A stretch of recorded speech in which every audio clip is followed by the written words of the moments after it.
Assalamualaikum warahmatullahi wabarakatuh. Kembali lagi bersama TS Channel, channel yang menyajikan informasi, edukasi, kisah, dan misteri di belahan dunia ini yang mungkin belum terungkap.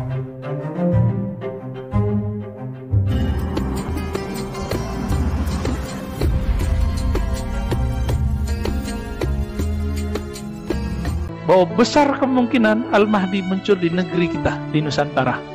Dia menampilkan yang bukan di dalam hatinya untuk menyembunyikan kebeningan kalbunya. Jadi hati-hati Pak, jangan-jangan sang Imam Al-Mahdinya sudah ada, cuma dia penampilannya sama kayak orang-orang biasa, kita nggak tahu. Hitungan kita secara kalkulasi ilmiahnya sangat besar kemungkinan di negeri kita. Tapi kapan?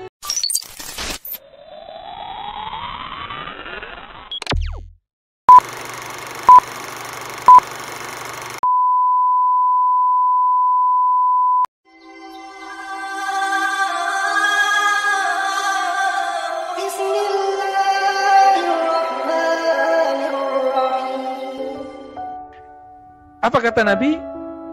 Dia min ahli baiti, dia keturunanku. Maka saya sering bertanya kepada teman-teman kita, jamaah, Bapak pernah berpikir nggak? Ahli bait atau habaib paling banyak sekarang di mana? Ya, di mana? Di Yaman. Yaman negaranya kecil. Cuma di daerah Tarim itu memang banyak ya, Hadramaut, tempat Al-Habib Umar bin Hafiz. Mekah enggak ya.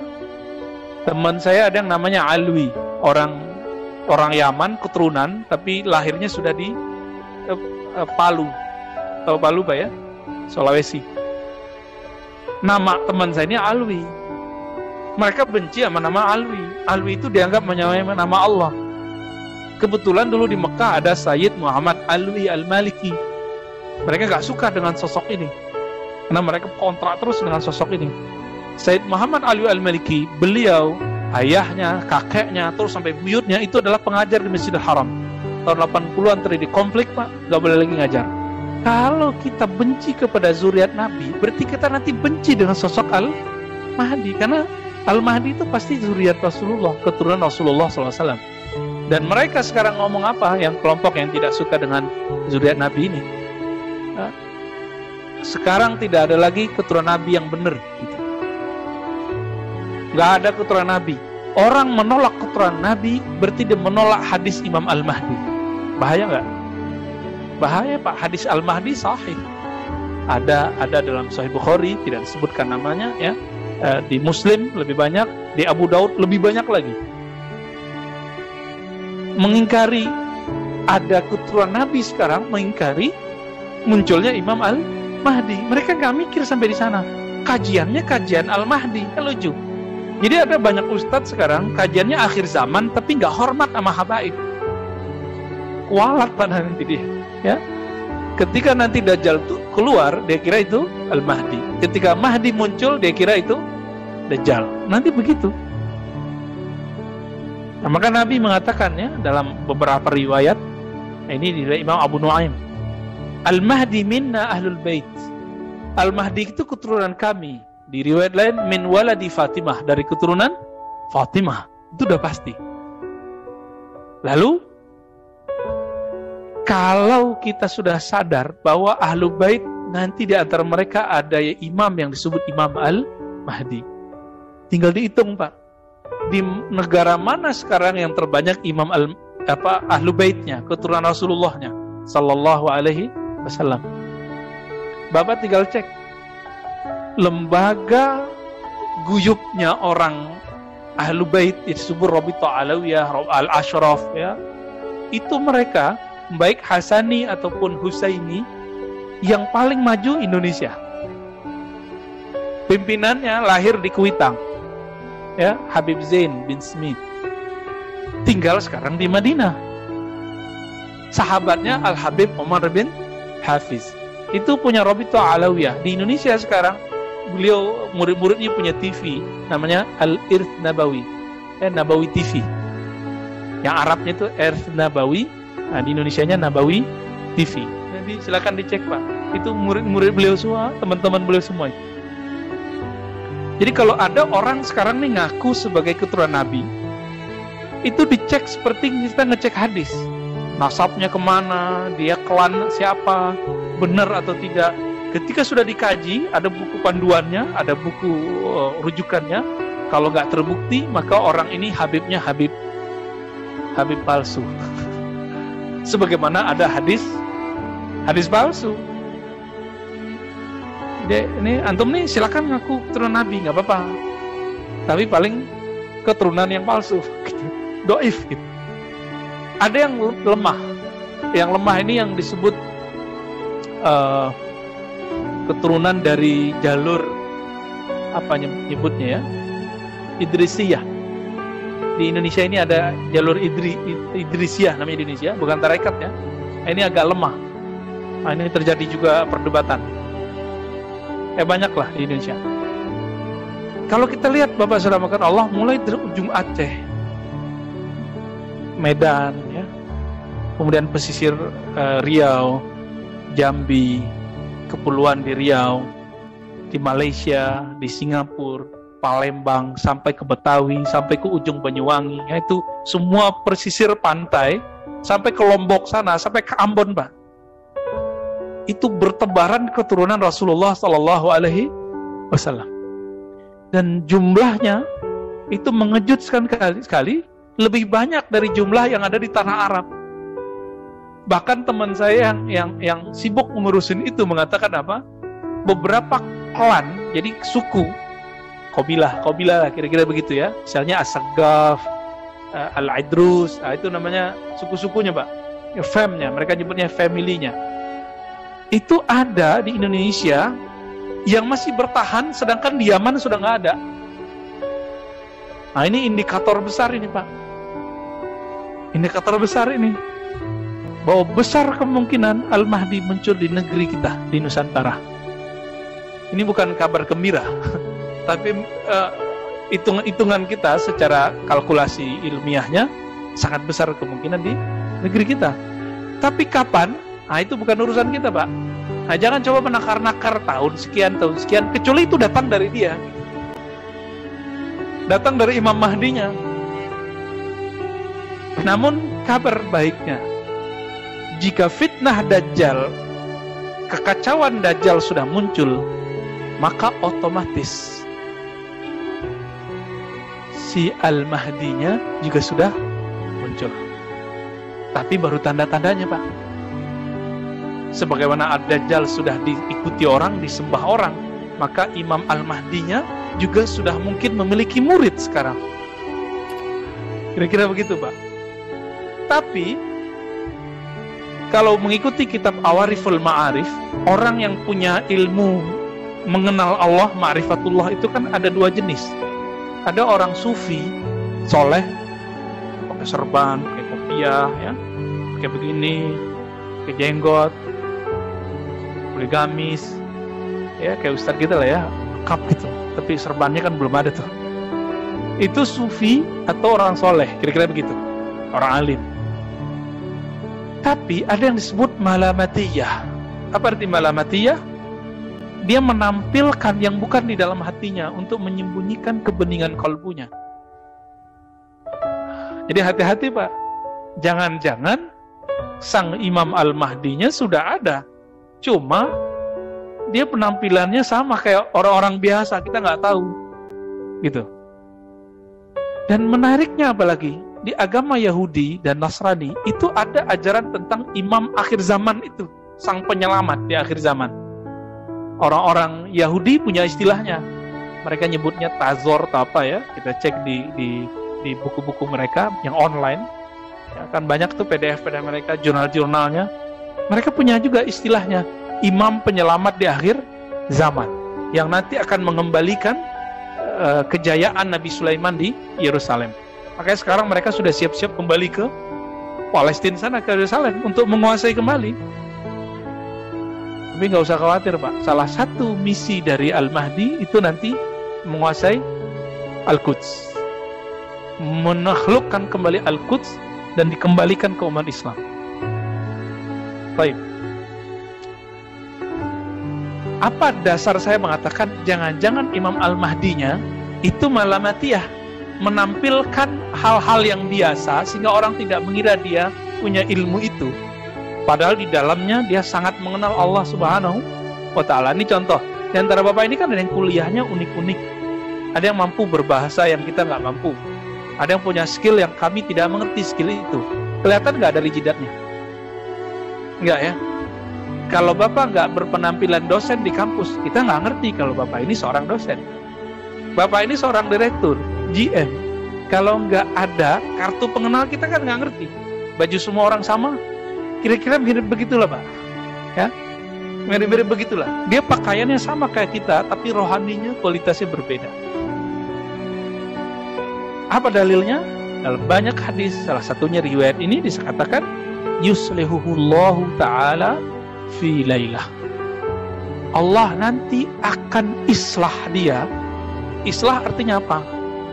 Allah bersihkan dia, Allah perbaiki zahirnya supaya sesuai dengan batinnya dalam semalam.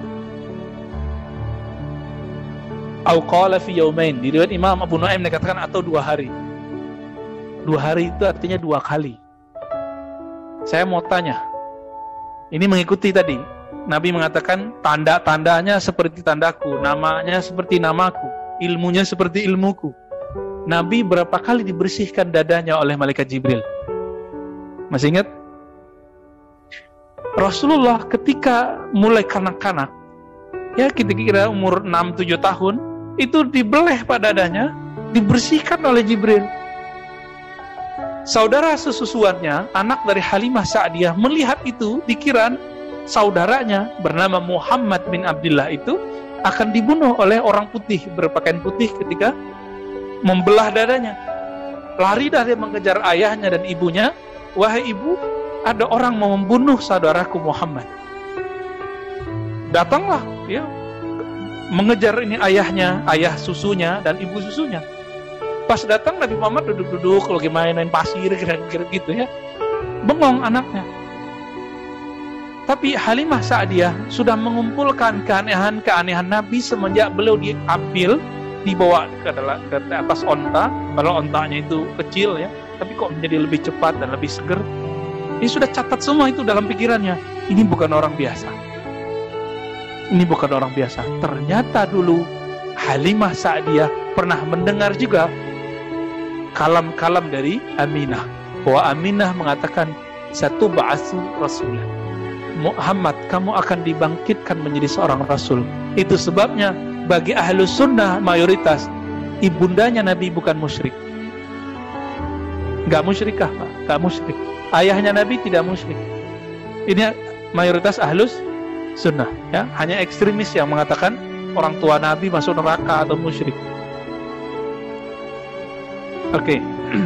Jadi kalau Nabi dibersihkan di waktu kecil, lalu terakhir sebelum Mi'raj, benar nggak?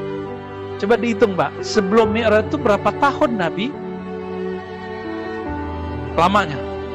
Dari umur 7 kira-kira sampai 3 tahun sebelum beliau berhijrah ke Madinah. Nabi hijrah ke Madinah itu sudah 50-an tahun umurnya. Kira-kira ya, 50 sekian lah.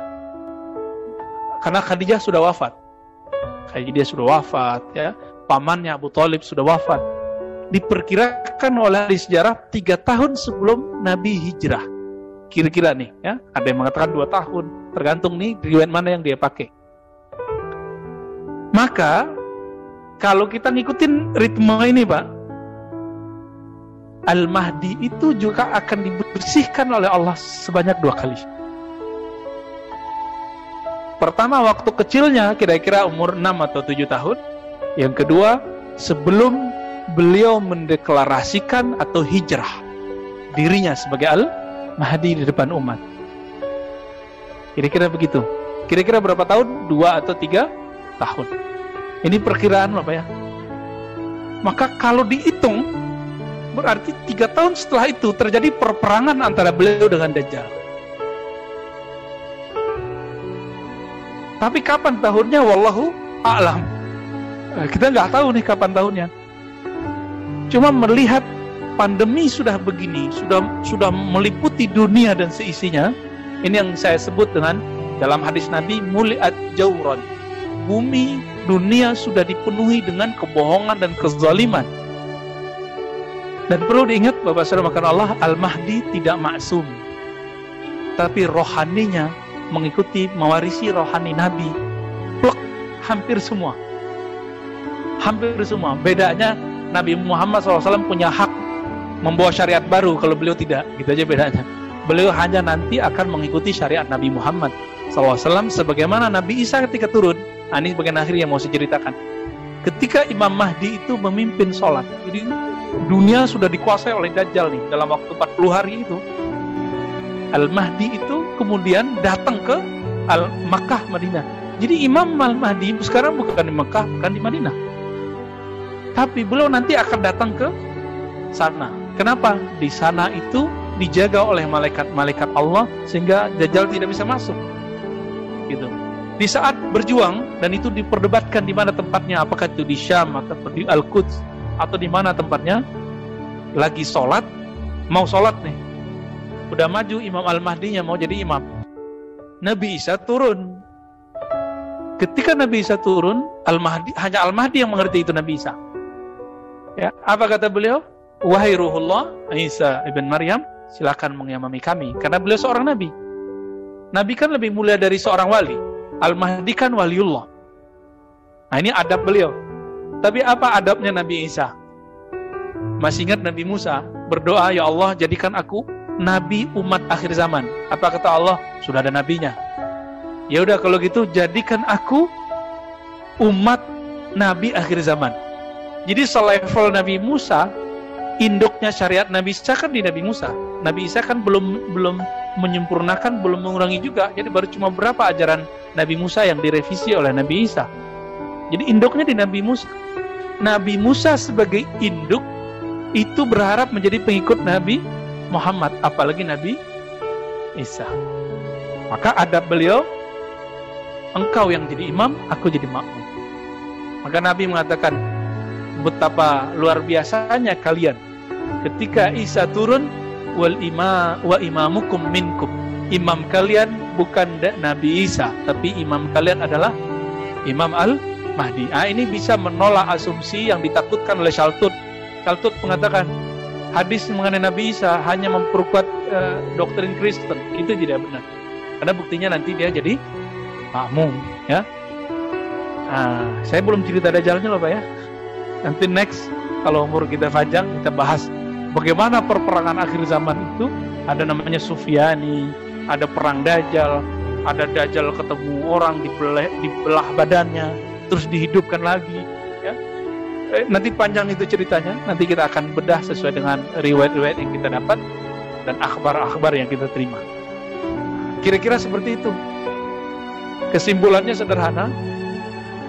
Jika fitnah atau kekacauan Dajjal sudah muncul, maka sebenarnya ilmunya Imam Al-Mahdi sudah mulai muncul. Dan ini ditandai dengan beberapa waktu yang lalu banyak orang bicara Mahdi, banyak bicara Dajjal. Walaupun kemudian ada yang tepat, ada yang salah, ada yang hoax, ada yang cocok logi.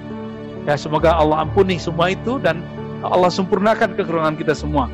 Ya, amin ya rabbal alamin.